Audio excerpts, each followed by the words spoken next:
I'm not in a group chat with 43 million black people, but we're all saying the same shit. You know what I mean? Across the country. I'm from California. Somebody in Georgia saying it, Florida. I don't know this individual, but we all have the same story. So we can't all be lying. You know what I mean? It's not, stop sweeping this shit under the rug.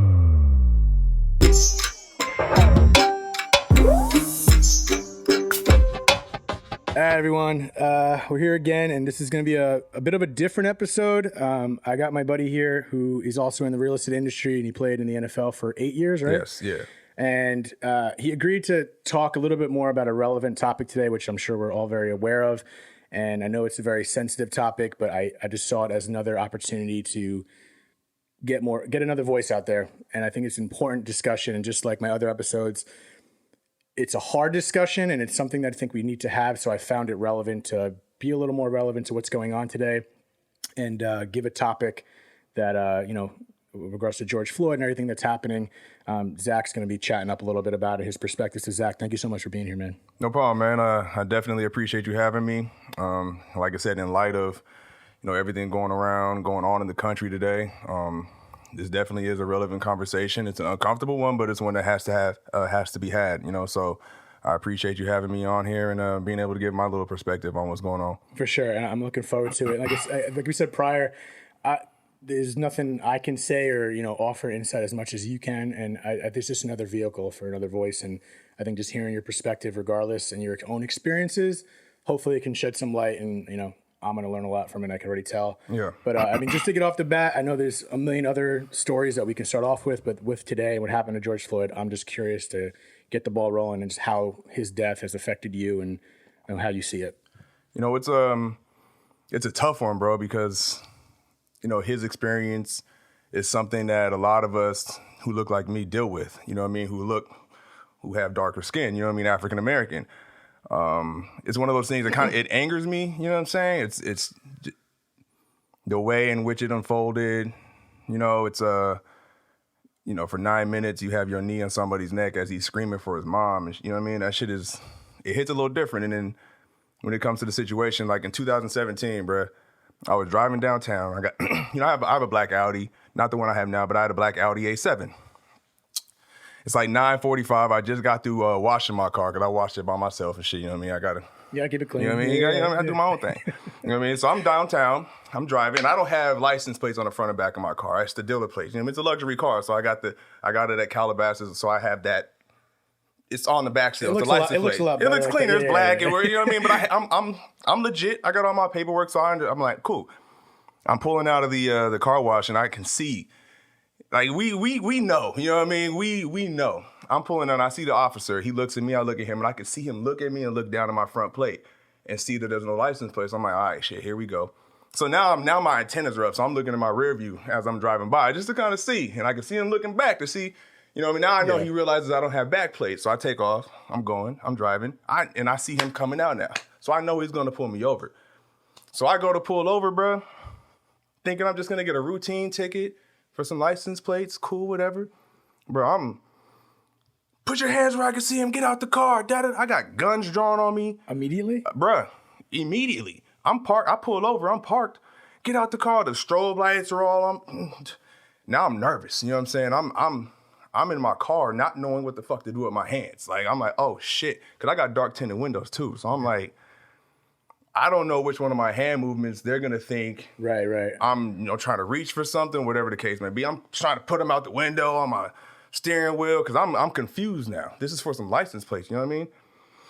Next thing you know, I'm on the curb, and the first question that this officer asked me, he's like, "Are you a felon? Are you a parolee?" That was the first question.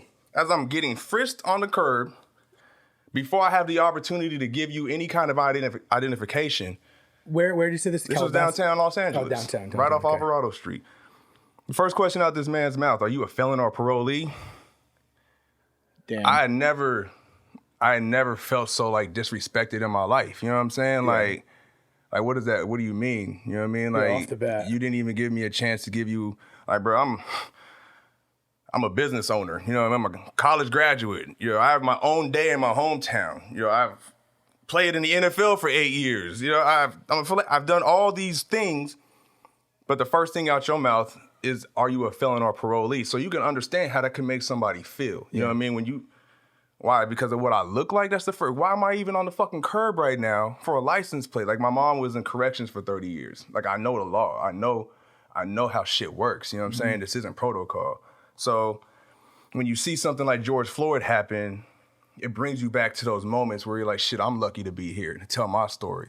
Because had I acted how I wanted to, and probably was warranted to at a certain point when I got disrespected, because when he said that shit, bro, I wanted to flash on him, you know what I'm saying? But I'm like, I know if I do that, like, the end story is gonna be like, oh, he should have just complied, because I'm probably gonna get tased, beat up, shot, because now I'm resisting arrest. Because I'm like, nah, bro, you just disrespected my entire life right now. Like, so I'm gonna question that shit. Like, what do you mean? So if I get attitude with you, now all of a sudden the narrative's gonna switch on me and I'm gonna get fucked up. Right. So what I wanted to do and what I had to do conflicts me like every day. You know what I mean? It's like, and that's something that people of color deal with every day, bro. So to see George Floyd and Philando Castile, you know what I mean? Just the countless other names be taken away with no repercussions in that kind of a manner, bro, it angers you. You know what I mean? Yeah. I'm angry. That's why I can't go down there to those rallies, bro. Because I'm the type of motherfucker, if I go down there and I see a police officer doing something to somebody, bro, I'm gonna flash on you, dog. Yeah. Because I'm angry. You know what I mean? And I'm angrier than you are. I promise you I am. You know what I mean? So it's like, so it's a tough one, bro. It's a tough one. Rest in peace to George Floyd and, and all the others that had to deal with something like this. And you just hope change comes from this. The change needed comes from this. You know what I mean? Yeah, it seems like, early on, not even early on, I don't know how long it's been. It's been like 2 weeks now? Or it's been about 11, 12 days. 11, 12 days. It seems like there's been a lot of significant things happening right now. And I know I've had a lot of dialogue with people trying to educate myself. Like I said, there's a lot I don't know. And obviously I've never been in the situation you've been in, so I can never relate. It's straight up, I can't relate. Yeah. In regards to, like, I wonder why, like, what is the difference now? Like, obviously the plan is we don't want to put a Band-Aid on it. We want to fully eradicate this and hopefully make some serious change, because clearly there is some systematic issues. I think it's hard to argue that. But in regards to why do you think there is so much change now? I know we mentioned it prior to recording. What is the big difference in regards to this and all the other times that really seems to be sticking even more? Is it, like you said, the way it happened? Yeah. The way it happened? I think what resonates more is the way it happened. Because I think we've all gotten used to, like, turning on the TV and seeing the police, shoot down an unarmed black man. It's like, damn, are they shooting? Like, what? But now to kind of see a modern day lynching take place in front of you, where this man had his knee on this individual's neck for 9 minutes, when you have people around you screaming at you, let him up, he can't breathe. He's screaming, I can't breathe, I'm asking for my mom. And just to see the look on this dude's face as he's just sitting there, like, taking this man's life away. It no matter where you stand on the issue, when you see something like that, it kind of hits a little different. You know what I mean? And it's like I said, it was like a modern day lynching that took place in the streets in 2020, in the year 2020. We're still going through this shit today. So, you're starting to see, I'm seeing, like, Colorado, they're trying to put a law in place, to rectify the situation and things like that. So there's slow change going, but I think that's what kind of resonates more with people with how it happened. Yeah. You know what I mean? It's tough. And I'm not the most politically savvy person in the world. Maybe I should be a little bit better on it. But what do you think? I mean, this is a loaded question, and I think if we knew the answer, we'd probably be doing it. But in regards to some of the changes we're seeing, hopefully going to continue to see, what in your opinion, what should we be doing from both sides of the spectrum? I don't want to just label it as two people, but it's easy to say it's white and black. Yeah. Like, in your opinion, do you think? I feel like everyone could always do better. Yeah. And clearly, there's one side might outweigh the other. But is there anything in your opinion that maybe one side can do better, both sides can do better in some senses? Just have to openly listen. The dialogue has to be, like I said, it's an uncomfortable conversation. And look, there's there's 43 some million black people in America. I'm not in a group chat with 43 million black people, but we're all saying the same shit. You know what I mean? Across the country. I'm from California. Somebody in Georgia saying it, Florida. I don't know this individual, but we all have the same story. So we can't all be lying. You know what I mean? Yeah. It's not, stop sweeping this shit under the rug. You know what I mean? Having that open dialogue about it.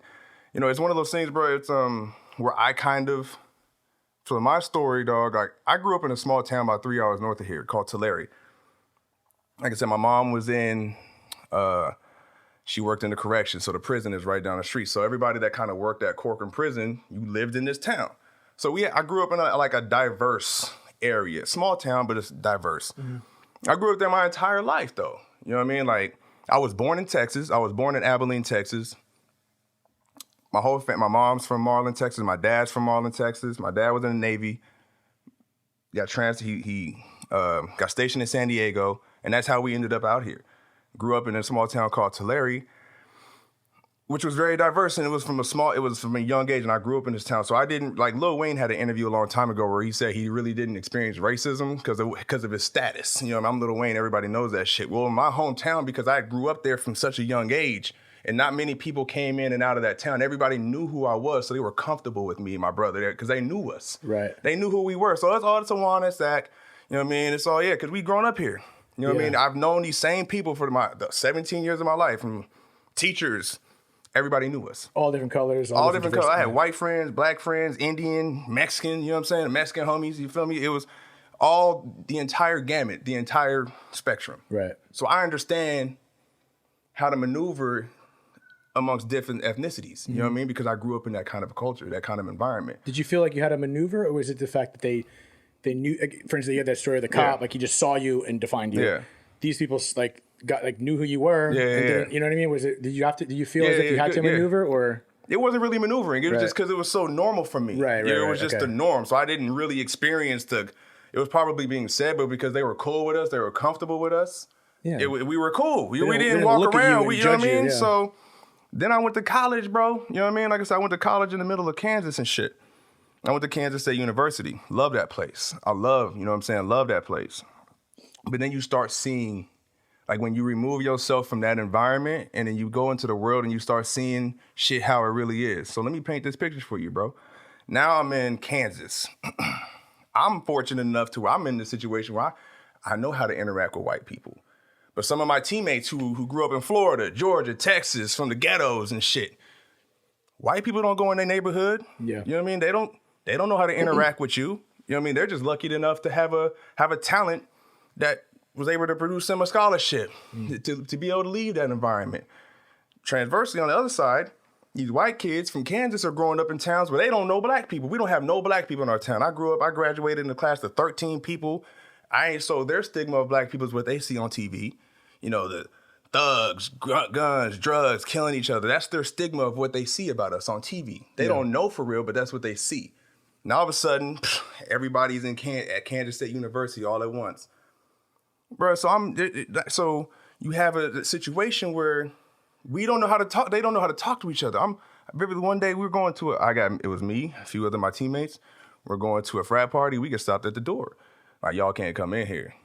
What? Like, what do you mean? Like, you know, you were just cheering for me like 4 hours ago. Like, you know my name and shit. Like, you know my boys' names.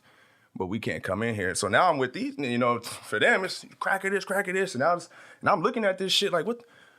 Oh, shit. Like, y'all don't know how to communicate with each other. So I'm here looking at this shit like, what the fuck is going on? Like, that's interesting. And I'm like, oh, shit.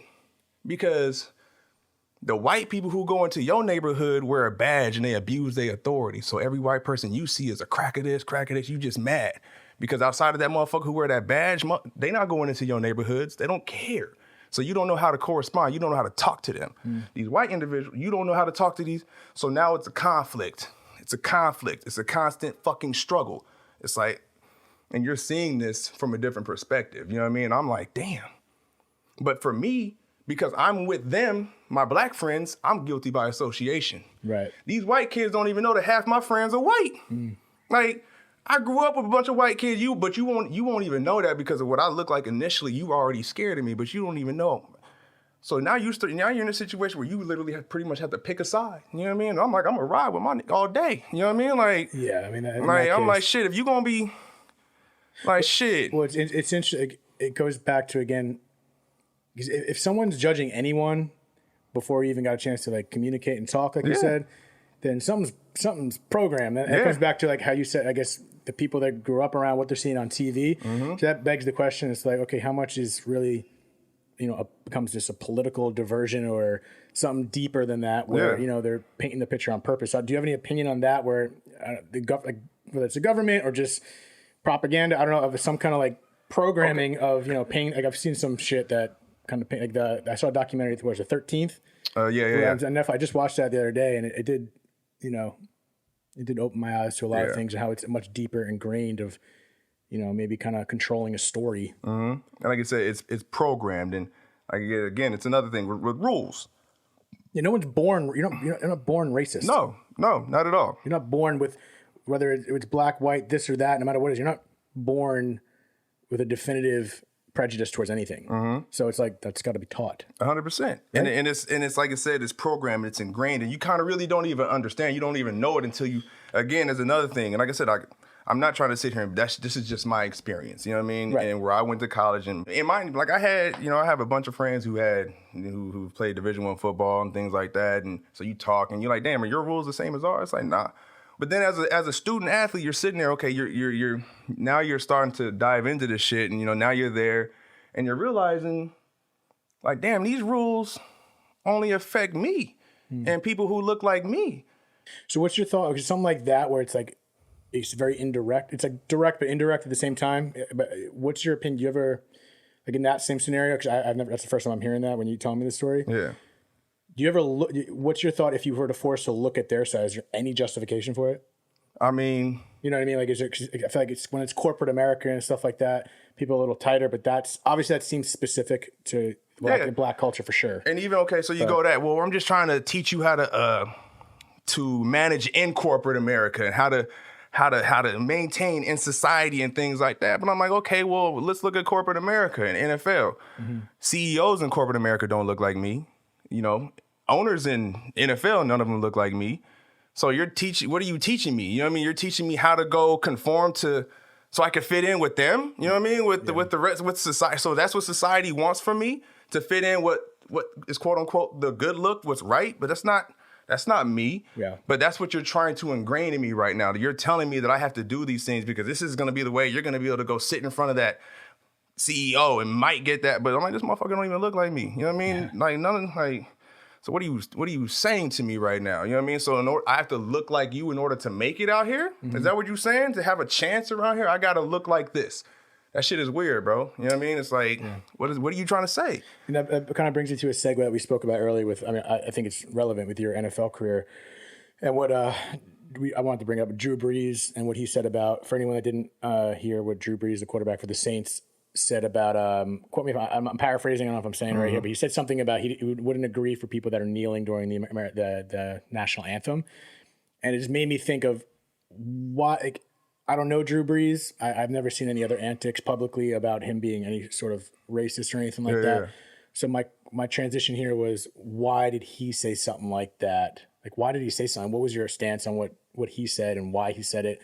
It was obviously poorly timed. Like, why he had to say that shit now? But what was your thought on that?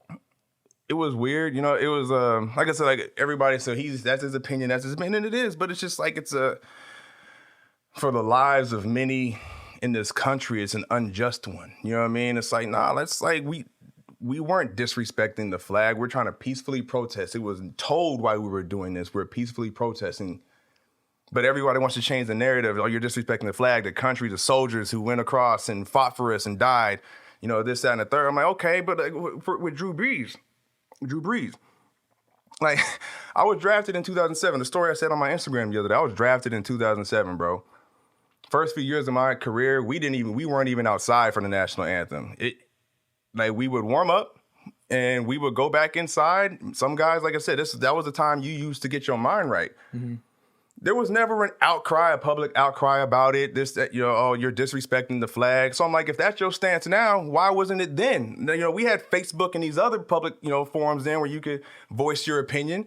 It was never voiced when we weren't even on the field for the national anthem. But now all of a sudden when Kaepernick kneels and takes a peaceful protest, you shouldn't do that during the national anthem. The only reason why we had to go out there is because the NFL started getting paid to have players on the sideline. Oh, for real? It's not about patriotism while we're standing out there. It's monetary gain. Wait, they got paid for... They got paid to have us all out on the sideline. It's like, oh, let's have them all out on the sideline for the national anthem. Yeah, the NFL in general got paid to have us on the sidelines, bro. So it's like, this isn't about patriotism, bro. This is about money. But before this shit, it was never a problem that we weren't even out here for this. Like, I'm in my locker room. I'm in my locker figuring out whose head I'm going to bust down on kickoff. You know what I'm saying? While the national anthem's playing. I'm in my locker chilling in my mode. Wasn't even out there. And it was never a problem. But now all of a sudden it is. And I'm like, Drew, you were in the league before I was. Yeah. Like, this wasn't... Now, where was this shit when you got drafted back in the day? You know, in the early 2000s and shit when this was going on. Like, now it's a problem to you? Now it's disrespectful? So what do you think his perspective of what was his reasoning for him not agreeing? Like, do you think it had anything to do with his position on why they were protesting, or do you think it was just the way it was done? I mean, I can't speak on Drew Brees and his values, his opinions, and things like that. That's his opinion. I don't know what drove him or drives him. You know what I mean? It's just. Amen. But from an outside perspective, I can listen to this. I'm like, okay, that's your opinion, but it's a very unjust one. You know what I mean? And it's the argument we're sending our soldiers over to die for that flag, and they're fighting for your freedoms. And okay, I understand that they're fighting for our freedoms and our equalities and all that shit, but that's shit that we still don't get over here today. Like, so what are you telling me then? You telling me we sending these soldiers over there to die in vain because the shit that they dying for we still don't get over here? So your argument is invalid because the shit that they're over there, we're sending soldiers over. Okay, cool, I understand that. I appreciate your service, but the shit that you're over there fighting for and dying for, African Americans still don't get that equality in this country today, and you want me to... Yeah. Like, and that's your argument. That's your argument. Oh, you're disrespecting the flag and the soldiers who go over there and die for your freedoms, right? Tell the whole story then. What else are they? Tell the whole story. Like, don't just end it there. Like, is it because it's too uncomfortable to talk about the real issue? Like, oh, if we don't talk about it, it'll just get swept under the rug, and we can just keep going around our social norms, and everything will be okay. Yeah, I mean, like you said earlier, I think it's not as simple, because I guess I don't have an answer. I'm not sure if anyone has the answer, but I mean, there has been some sort of progress in some sense. But in regards to just talking about it, I think can go a really long way, and just having those difficult conversations. Exactly. It's really just understanding each other. I mean, you had the perfect example. Like, you grew up in a community where there was all sorts of colors and everyone was cool because they knew each other. And it wasn't just like looking at someone and automatically defining someone just because of what you think and what you were taught. But once you get to know fucking someone, it's like, we all bleed, bro. We all bleed. I mean? It's like, and that's where it's tough for me, because I did grow up,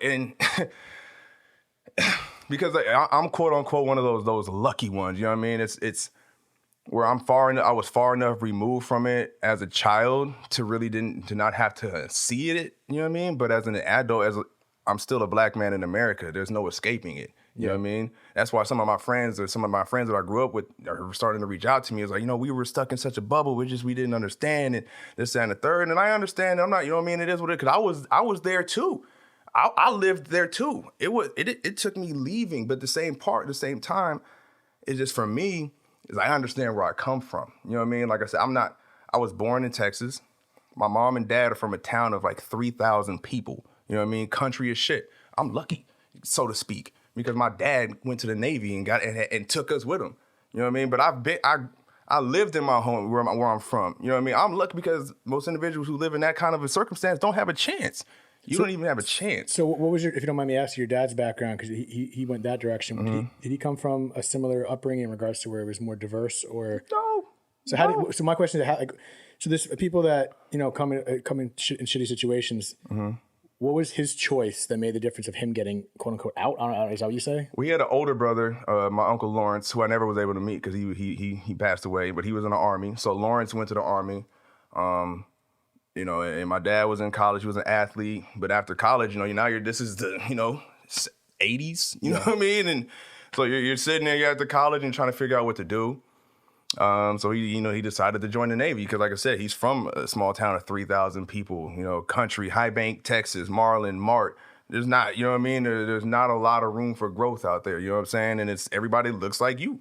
He's I think 14 brothers and sisters, you know what I mean? And 14, damn. 14, and he's the third oldest. So you have to make a decision now. My brother is born, in 1983. So now you got to make a decision. Like, I got this kid, I'm going to join the Navy, So he joins the Navy and, he gets stationed in San Diego, Chula Vista. And that's where we were. I was when I was born, and I was born in 85, but when early on in my childhood, I'm in San Diego, I'm in Chula Vista, right? So early childhood, I'm out of that I'm out of that Marlin, Texas environment, right? My mom and dad split. My mom was going through basic training to become a correctional officer, so she sends us back to live with our grandma in Marlin, Texas. So we were out. So now I'm coming from my childhood experience. I'm in California. I'm seeing the sunshine, and all of a sudden she sends our ass to Marlin, Texas, and I got to see where I'm really from. You know what I mean? As a young child, and you're like, what the fuck? You know what I mean? Like, what is this? You know what I mean? Yeah. It's like, and now as an older individual, you can kind of see, like, damn, man, like it's like they don't even have a chance out here, bro. You know what I mean? My dad, my parents, and I'm part of those situations where I was just fortunate enough my parents got out. You know what I mean? Like some kids, you're guilty by your zip code. If I'm from Compton or Watts or this and third, and my family wasn't lucky enough to get out, now I'm generational here. So what is that difference? Is it just goes back to the mental of how some people come out of a tough situation or a tough neighborhood? Mm-hmm. It's because like if you're born in a neighborhood with a lot of crime or just straight up, some people are born in a disadvantage, straight up. Like some people are like on the starting point line, and some people are 20 yards back. Yeah. But there are some amazing stories of some black people that have. Like you're doing great, right? And there's a lot of successful black people still. Obviously, the numbers are swayed.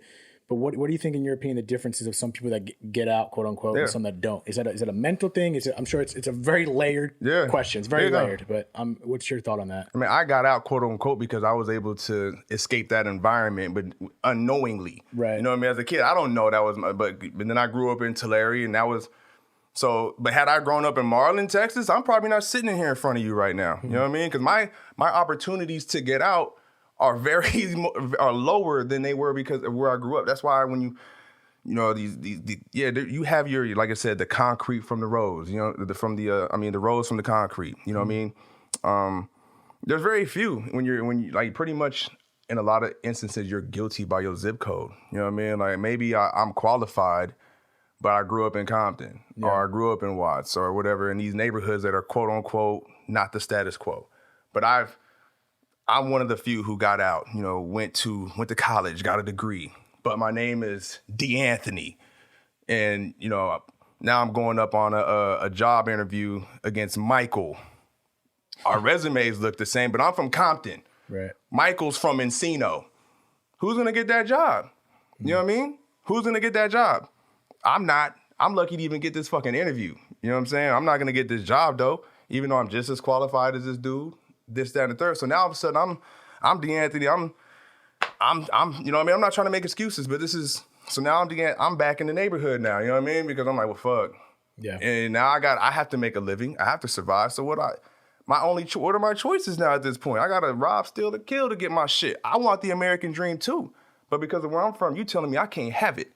Just because of where I'm from, but I want it too. So what I got to do to get it?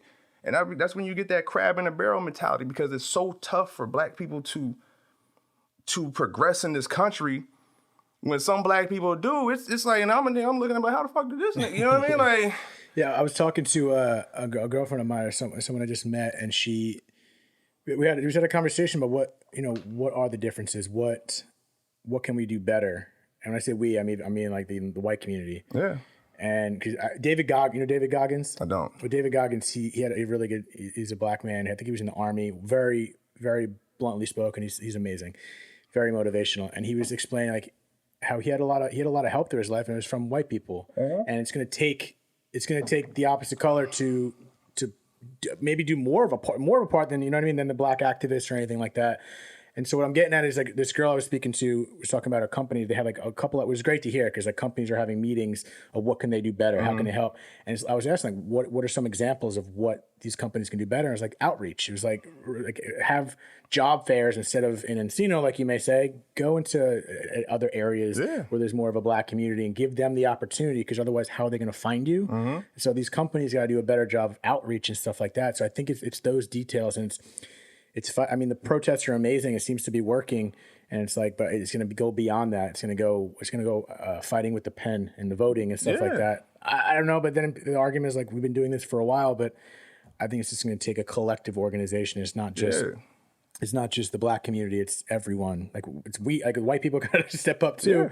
But like I said, there's a lot of layers to this. There's so many layers to this. I think we could continue talking for. Yeah. So I don't know what I'm saying. Yeah. No. Like I said, and it's just one of those things where in those kind of areas, what you're saying, it's so underfunded in those areas. It's like, yeah, maybe I want to go to school, but man, fucking look at this book, bro. Like this shit. My mom had this book in 1973. I see her name in it. You know what I mean? It's the same shit that she. It's the same book that she had. Like what the fuck? Like. Yeah. What? Like this is the shit that we have. It's so underfunded and so I'm like, maybe I want to go to school, but what's like the teachers that here don't want to be here. I mean, this community, like it's because nobody really cares. You know what I mean? And nobody cares, bro. Nobody cares because as long as it's not happening to us, as long as I'm good, you know what I mean? As the you know what I mean? I don't want to make, but as long as it's not happening to me, I don't give a fuck. You know, let them go ahead, let them deal with that shit and figure it out. You know what I mean? Yeah, I don't keep bringing up fucking celebrities and big names, but Will Smith, I think, posted something that was interesting. Said he said racism's not getting worse. He said it's getting filmed. That was an interesting thought. Mm-hmm. Do you think that's the case? Because there's a lot of we're so accessible to seeing shit right now. No matter what it is, like we think some of these things are just born, but it's like no. A lot of these things we're seeing it now, and that meaning is it getting worse? Have we gotten better, or is this just now that we're seeing it? Like this has always been there, type shit. Yeah. So no, it goes back to that programming we speak of. You know what I mean? I don't want to use the word privilege and white privilege and this and the third, but it's every week it seems we get on the internet and we see it. Now they want to call them Karens. You know what I mean? Karens picking up the phone and calling, like the one in New York, that was walking her dog, choking the shit out of her dog, but saying that this African American man is threatening her and this and the third, right?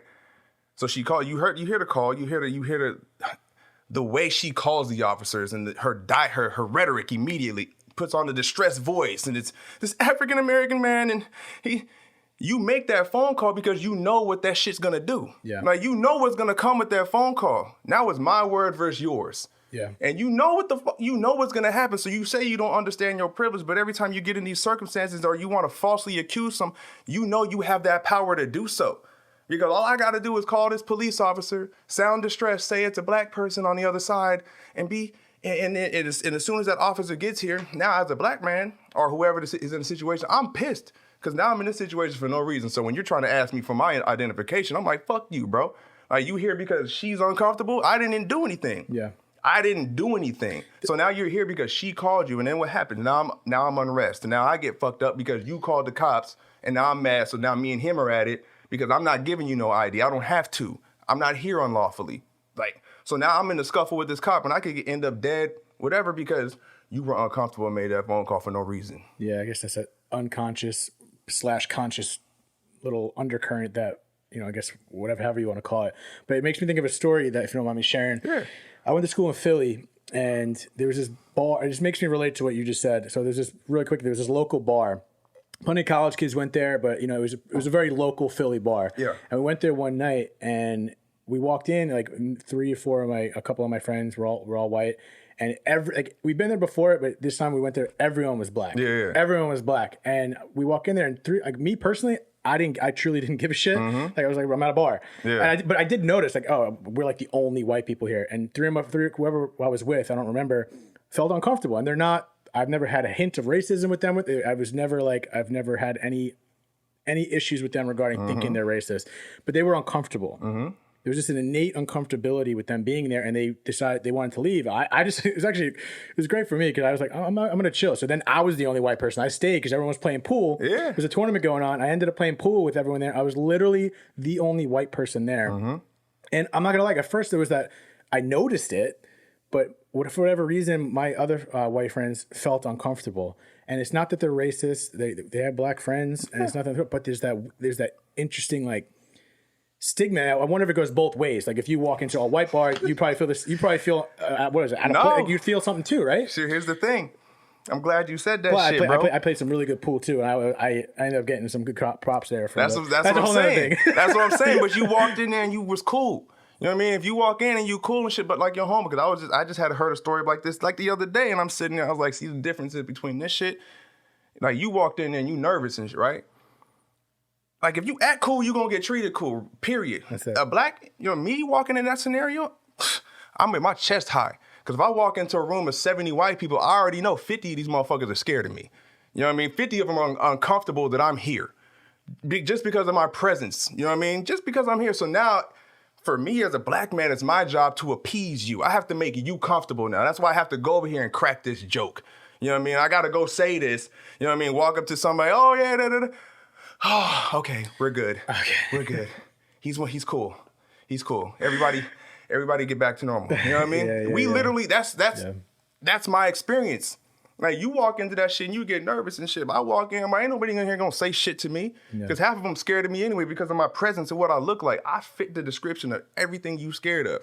You know what I mean? So I know I'm not gonna I'm tatted up, I'm big, I'm black. Ain't nobody gonna say shit to me in here. I know I had that power when I walk into this room. That's why it's my job to make you comfortable now. Now, I'm walking around having to make you comfortable that I'm in here because you're scared already. You don't even know who I am. You know what I mean? Yeah, that goes back to that what we see on TV and how we're taught. Because like I said, when I walked into that bar, my friends, it just doesn't make sense to like feel that way. But that's something built in. Yeah, you know what I mean? It's already in you. It's already in, and you want like like we do real estate. You know what I'm saying? I see you.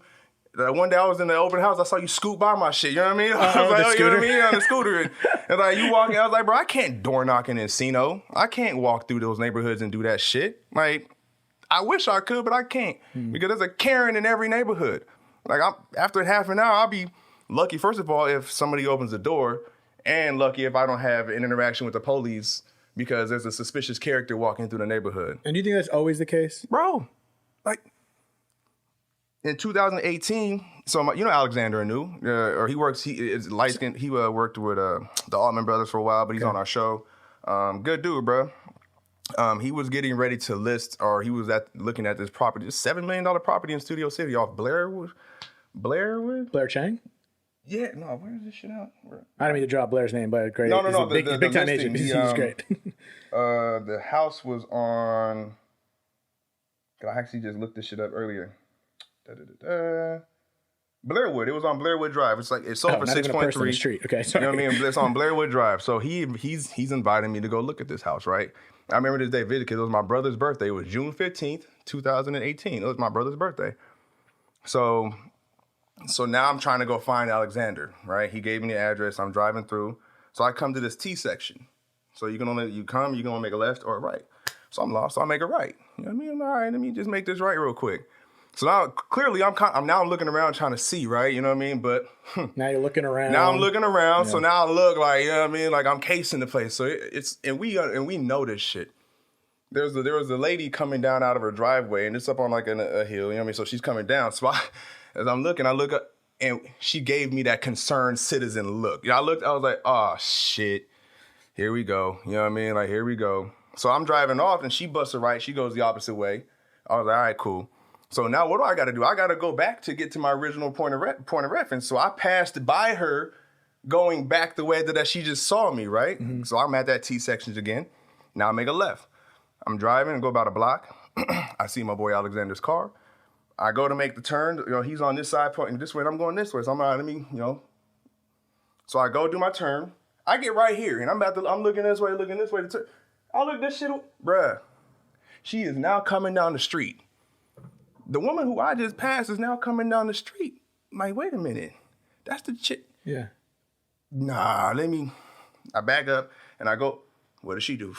She pulls in behind my shit. But because I got some sense. Now I know I have to remove myself from my vehicle to show you that I'm non-threatening. I'm dressed nicely. Yeah. You know what I mean? I'm in this.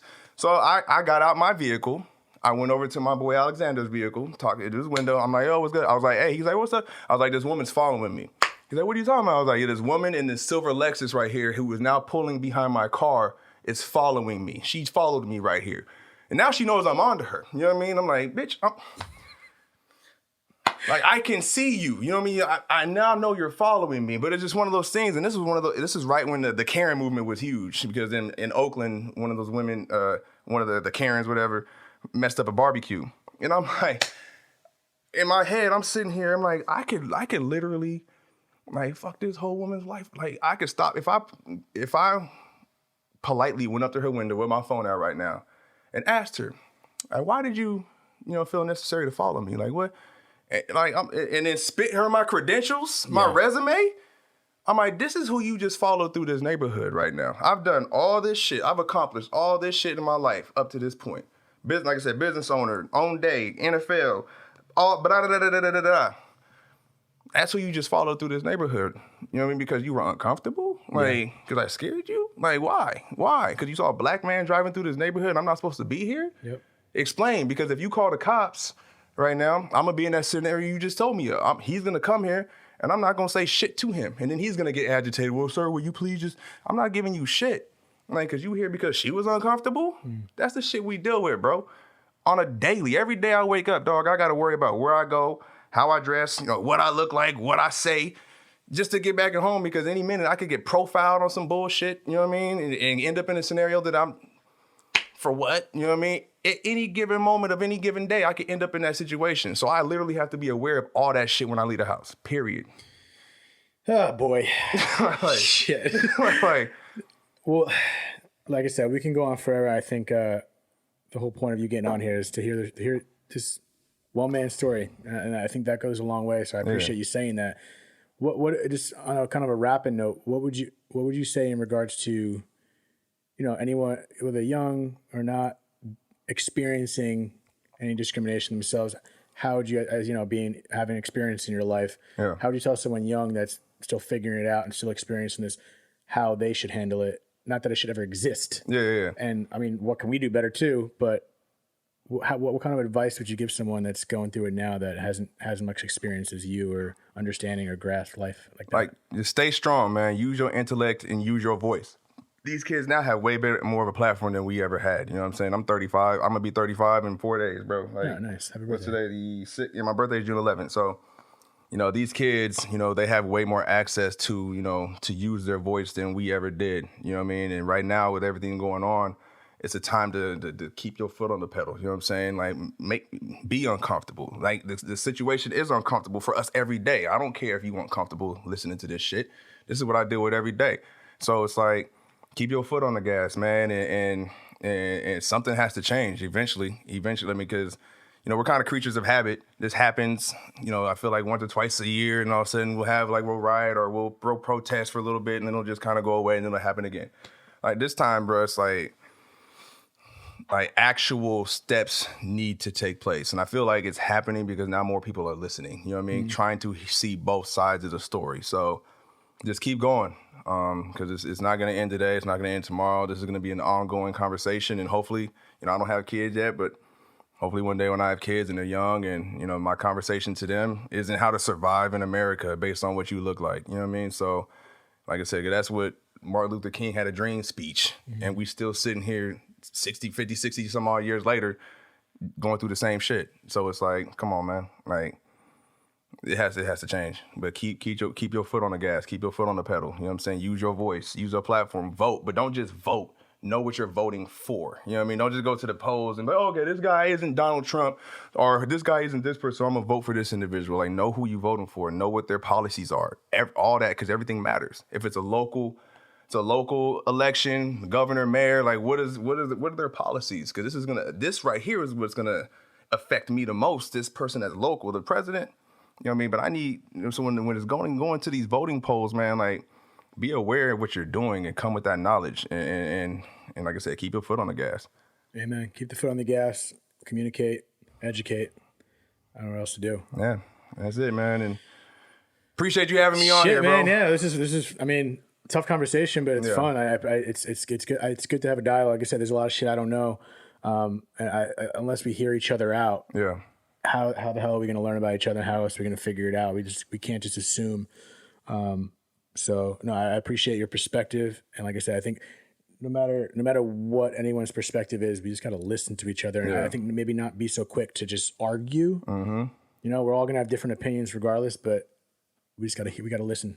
Exactly. No matter what the scenario is, especially this is just so prominent right now, and it's important to keep the foot on the gas, like you said. Is to not, hopefully it's not just a social media trend, and then this quickly ends and we forget about it, wait till the next time. So I think this is a weird year, but a lot's happening, and I do believe this is a really big defining year. Since so much is happening, that so much is compiled and compounded that something really good could happen. I think if there's ever a time, it's always today. So I hope so, bro. That's it, baby. But Zac, thank you. I don't know if you want real quick. Hopefully, people are listening right now. I'll plug you in on in the context. We have a show on your real estate and everything. And I'm going to plug it in real quick. So definitely I have a show on VH1 called Love and Listings. Season 2 should be coming out pretty soon. It's a project which is we're definitely proud about. It kind of outlines African Americans in the luxury real estate. Like, we could do this too. Like, we're out here too. You know what I mean? So we have that on VH1 called Love and Listings. Social media, at Zac Diles, ZACDILES on social media. But outside of that, man, just every day, just try to do better every day, yo. Amen, baby. Thank you. I'll give you the plug so people can find it easier. And Zac, my man, thank you so much. And stay strong, baby. Let's do it. Appreciate it.